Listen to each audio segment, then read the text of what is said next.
ओम शांति। संसार का नियम है कि जैसे नदियाँ सबके लिए है, समुद्र सबके लिए है, हवा पानी सबके लिए है, इसी प्रकार परमपिता परमात्मा जो सृष्टि के रचयिता है सबको ही सुख देते हैं।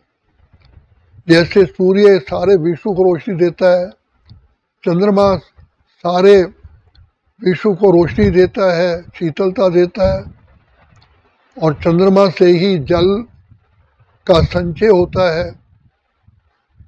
इसी प्रकार से शिव बाबा कल्याणकारी जो केवल कर्म बंधन को काटने का रास्ता बताते हैं, जानते हैं, उनको ही इस सृष्टि पर आना पड़ता है।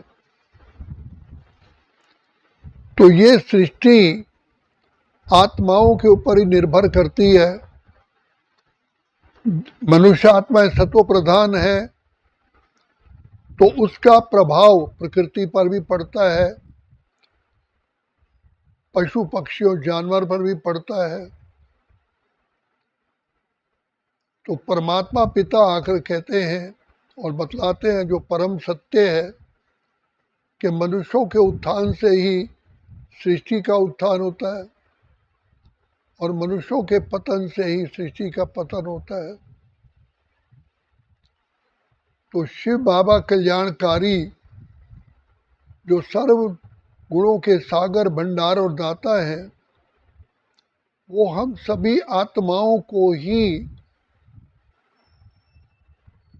पावन बना करके गुणों से शक्तियों से श्रृंगार करते हैं।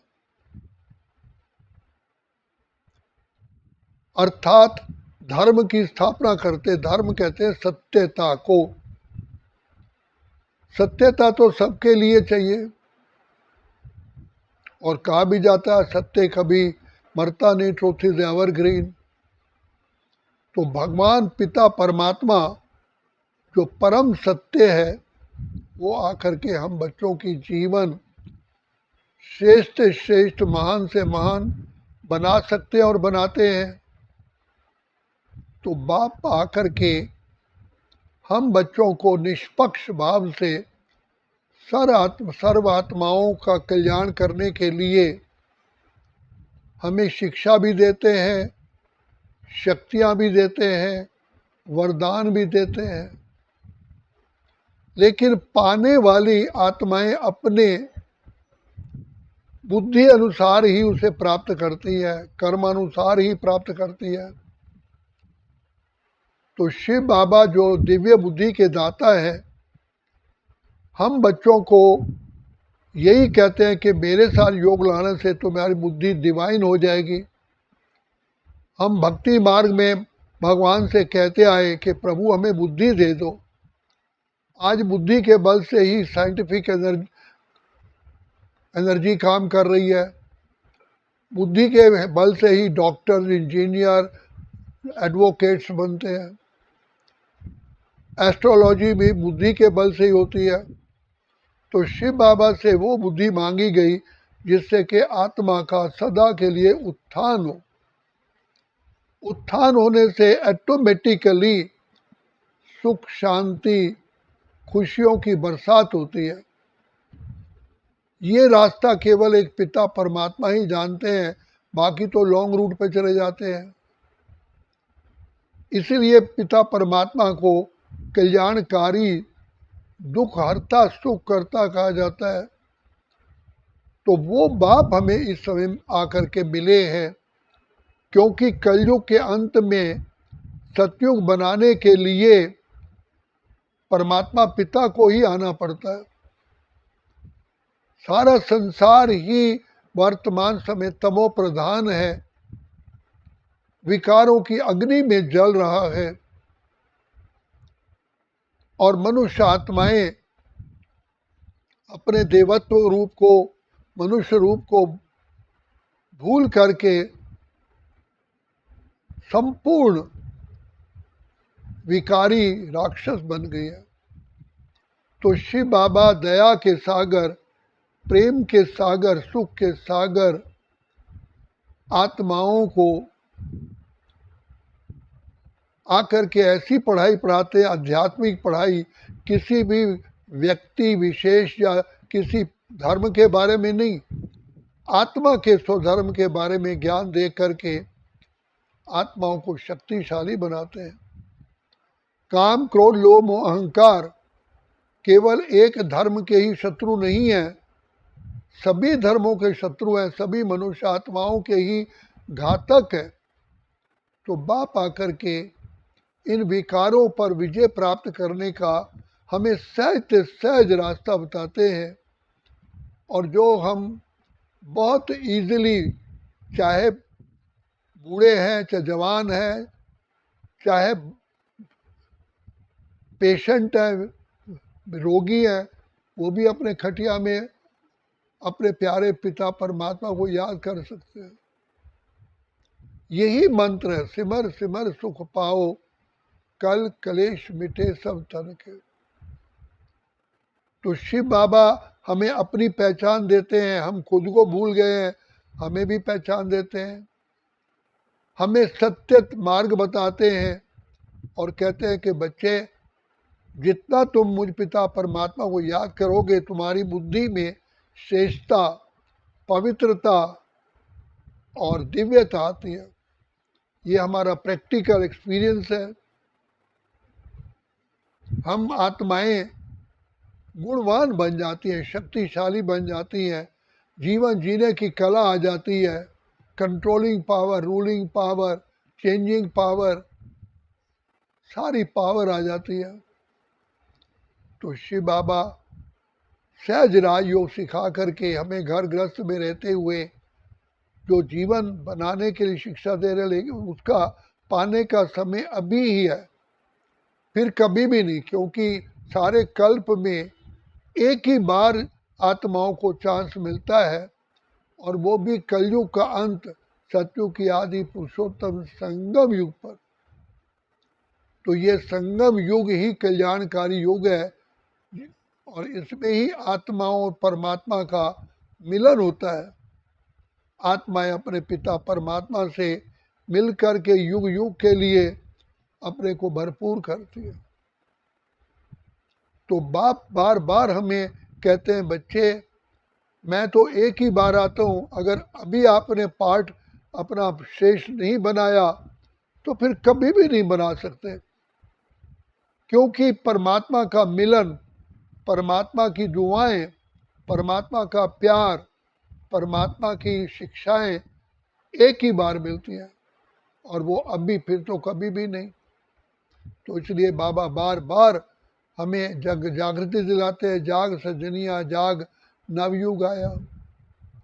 तो भगवान पार ब्रह्म परमेश्वर सृष्टि के रचयिता निष्पक्ष भाव से हर आत्माओं को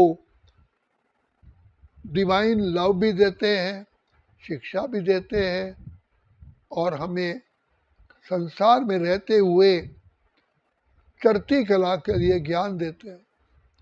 द्वापर युग से तो हम गिरती कला में ही आए, और वैसे तो सतयुग से ही हम थोड़ा थोड़ा मामूली मामूली गिरते ही आते हैं, लेकिन गिरने की गति फास्ट द्वापर युग से होती है, क्योंकि यहाँ 5 विकारों के आत्मा वशीभूत हो जाती है। और 5 विकार ही, जैसे ब्लड में विकार आता है तो कैंसर हो जाता है, दूध में विकार होता है फट जाता है, पानी में विकार हो जाता है तो पॉइजन हो जाता है, हवा में विकार हो जाता है तो मनुष्य का स्वास्थ्य खराब हो जाता है। तो ऐसे ही आत्माओं में विकार आने से, काम, क्रोध, लोभ, अहंकार आने से आत्मा को श्राप लग जाता है, श्रापित हो जाती है, ऐसी सिकनेस हो जाती है जो उसकी सुख, शांति, आनंद, खुशी सब लुट जाती है, और आत्मा कौड़ी तुल्य बन जाती है। तो बाप आकर के कौड़ी तुल्य से हीरे तुल्य बनाने के लिए हमें पहले पहले प्यार देते हैं, प्यार दे करके शिक्षा देते हैं। जैसे डॉक्टर ऑपरेशन करते हैं तो एनेस्थीसिया देते हैं, फिर ऑपरेशन होता है। इसी प्रकार से शिव बाबा अति मीठे बाबा, प्यार के सागर बाबा हम आत्माओं को अपने स्नेह में, प्यार में हमारा स्नान कराते हैं। आत्माओं को स्नेह द्वारा ही शिक्षा दे करके परिवर्तन करते हैं।